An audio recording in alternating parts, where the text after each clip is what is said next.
years ago, in the city of Lagos, there lived a woman named Folake. Folake was a young woman in her mid-20s, vibrant, ambitious, and full of life. She was the kind of woman whose laughter could light up a room. Born and raised in Ibadan, she was the only daughter of her parents, a civil servant father, and a retired teacher mother. She had three older brothers, which made her a bit of a tomboy growing up. But as she grew into adulthood, she became graceful and elegant. She was also fiercely independent. After finishing university, she got a job as a bank teller in Lagos. She had dreams of one day becoming a businesswoman, but for now, she was content, working and saving towards her future. But there was one thing her friends always teased her about: marriage. One Saturday afternoon, Folake sat with her two closest friends, Kemi and Ronke, at a cozy restaurant in Ikeja. They were all enjoying their bowls of amala and ewedu when Kemi, who had been married for 3 years, sighed dramatically. "My sisters, marriage is sweet, but in-law wahala can make you regret your life." Ronke, also married, nodded. "My mother-in-law, ha! That woman is something else.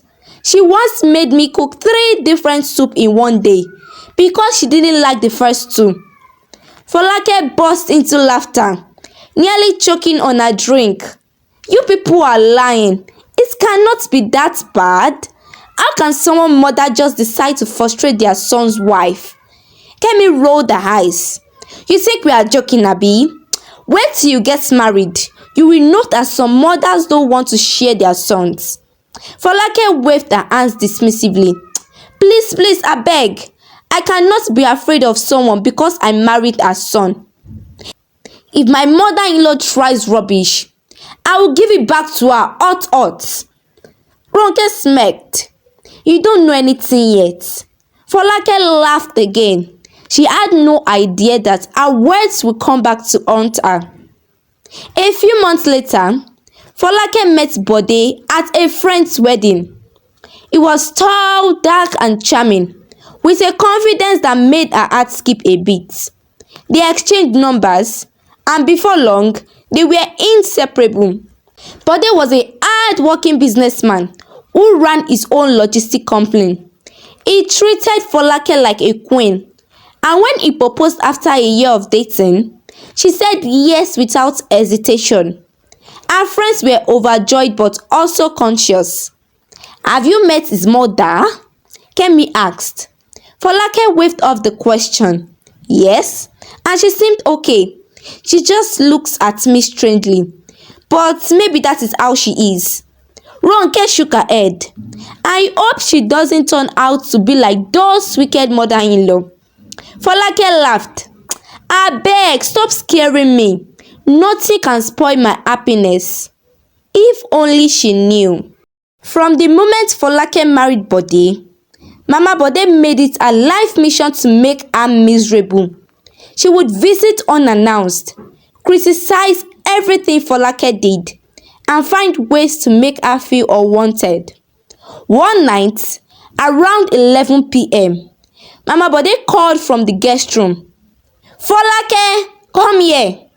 Folake, already in bed, sighed and got up. "Yes, ma'am." Mama Bode frowned. "I feel like eating pounded yam and ogbono soup." Folake blinked in disbelief. "Now?" Mama Bode's eyes narrowed. Did I stammer?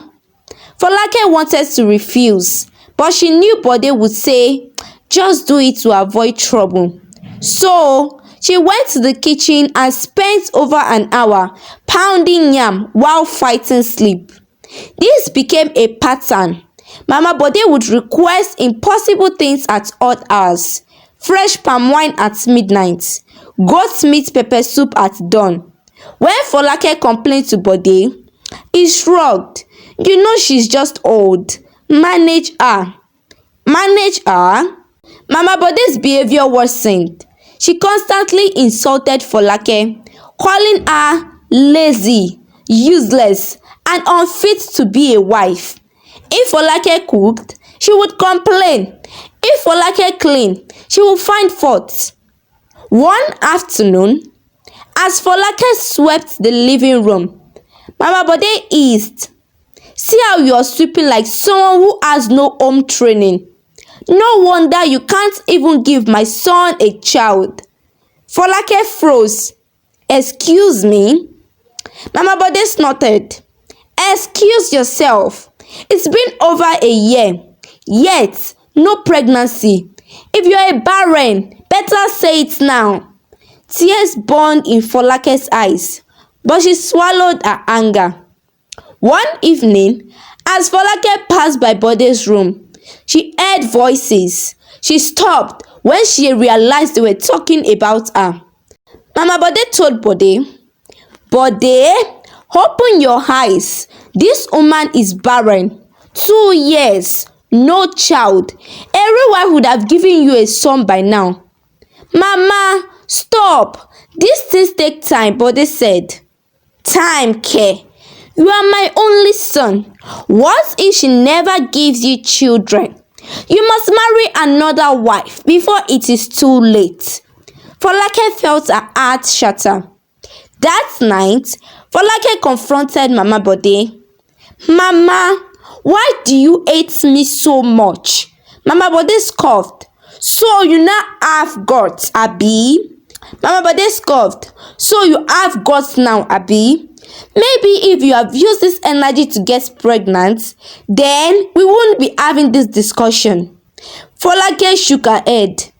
"I have done nothing wrong to you, but I will not let you destroy my marriage." Mama Bode raised her hand. "You dare challenge me? I will teach you a lesson today." Before Folake could react, Mama Bode slapped her across the face. At that moment, Bode walked in. But before he could ask what happened, Mama Bode screamed dramatically, holding her face. "Ha! Bode has finished me, oh! He brought a woman beater into this house. See how she slapped me." Folake's mouth dropped open. "What? You slapped me?" Bode's face darkened.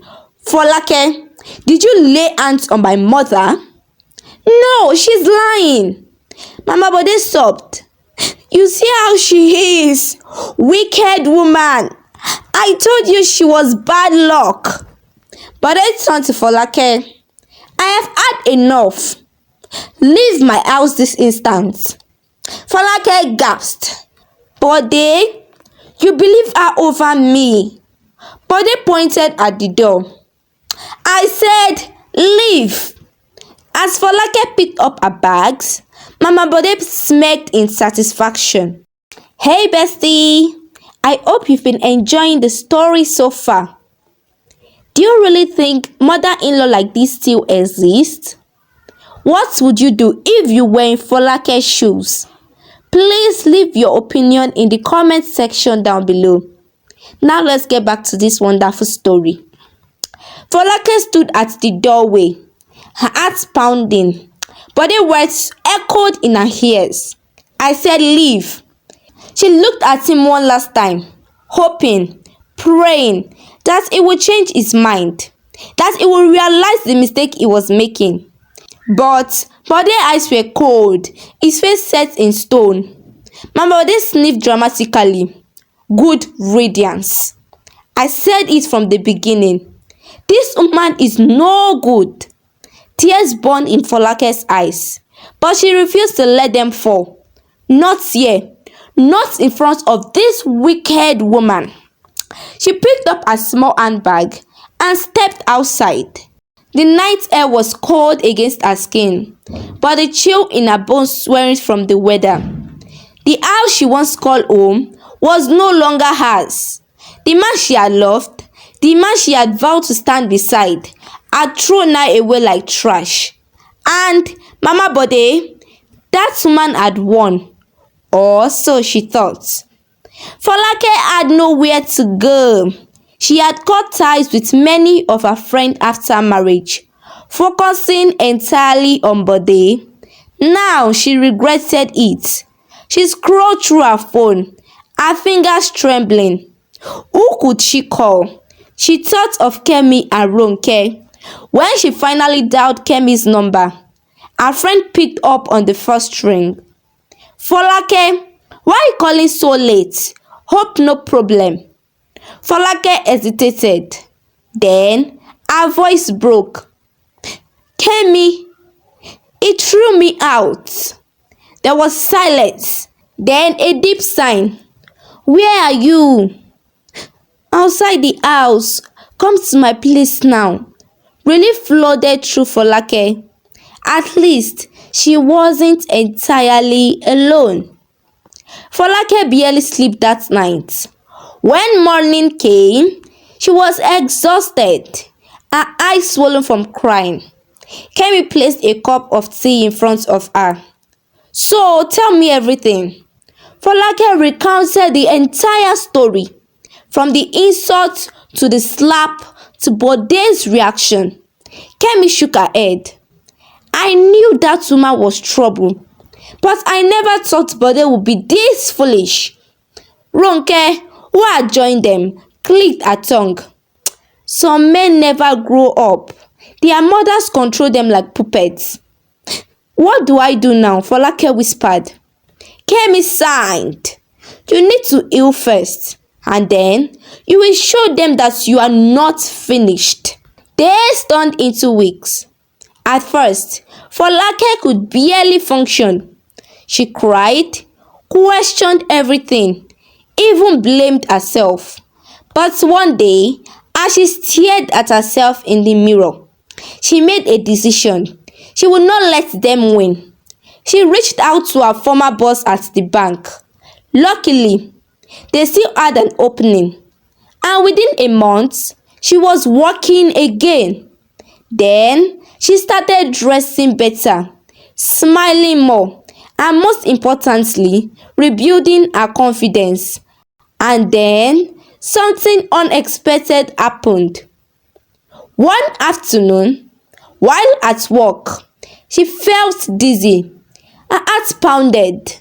She went to the hospital, and the doctor words stunned her. Congratulations, Mrs. Folake. You are 2 months pregnant. She stared at the doctor, unable to process the words. Pregnant? After all the insults, after Mama Bode's wickedness, after Bode threw her out, a slow smile spread across her face.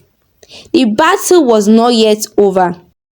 Folake sat beautifully in a furnished apartment, sipping freshly squeezed orange juice as she scrolled through her phone. She had moved out of Kemi's place months ago. Determined to start afresh, she found a cozy 2-bedroom apartment in a siren neighborhood, got a better paying job at a top financial firm, and even started a side business selling imported fashion accessories. Life was good. Meanwhile, at Bode's house, things were no longer the same. Mama Bode ruled the home with an iron fist, treating her son like a child. She dictated what he ate, when he slept, and even how he spent his money. Bode, give me 50,000 naira. I want to stock my foodstuff, she demanded one morning. Bode, exhausted from work, sighed.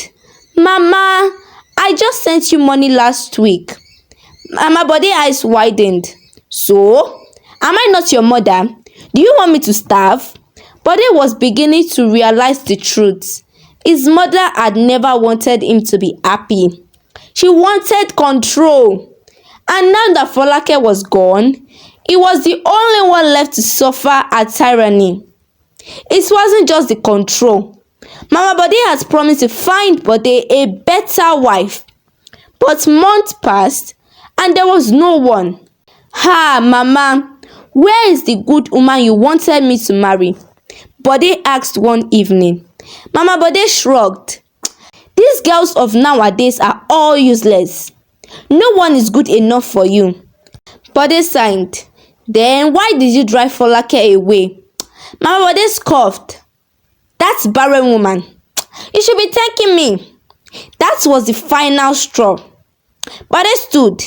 His jaw clenched. Folake was never barren.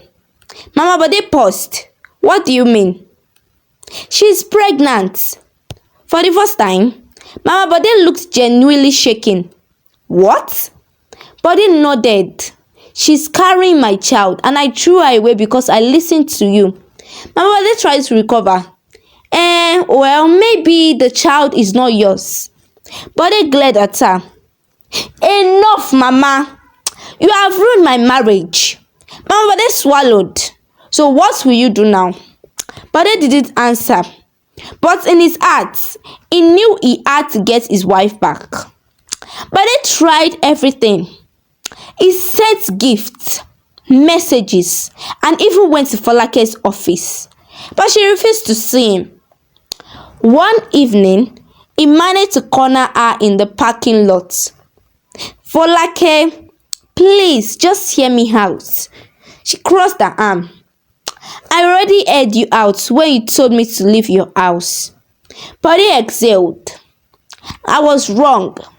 I should have defended you. Folake stared at him for a long time.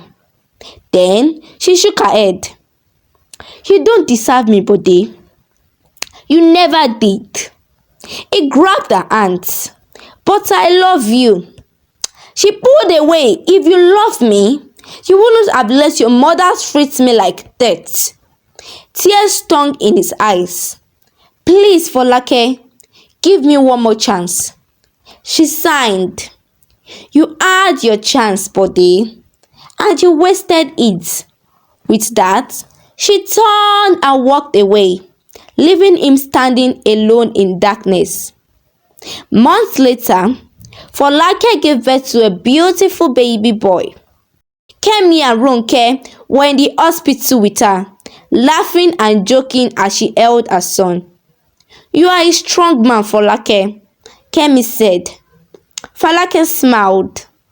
I had no choice. Life made me strong.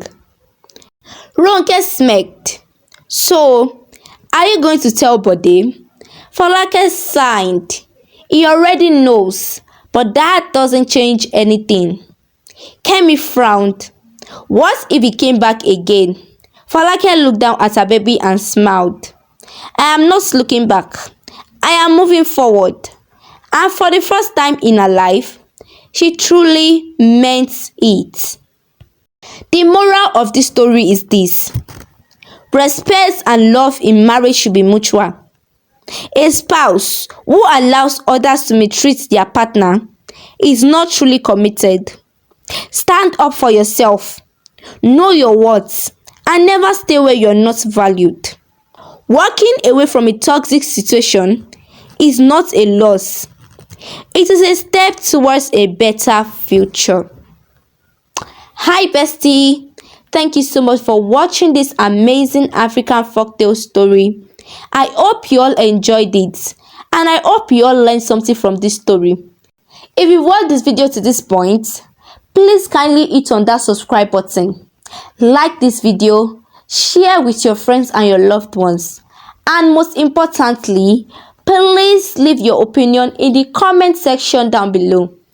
And if you're a returning subscriber, thank you so much for always coming back.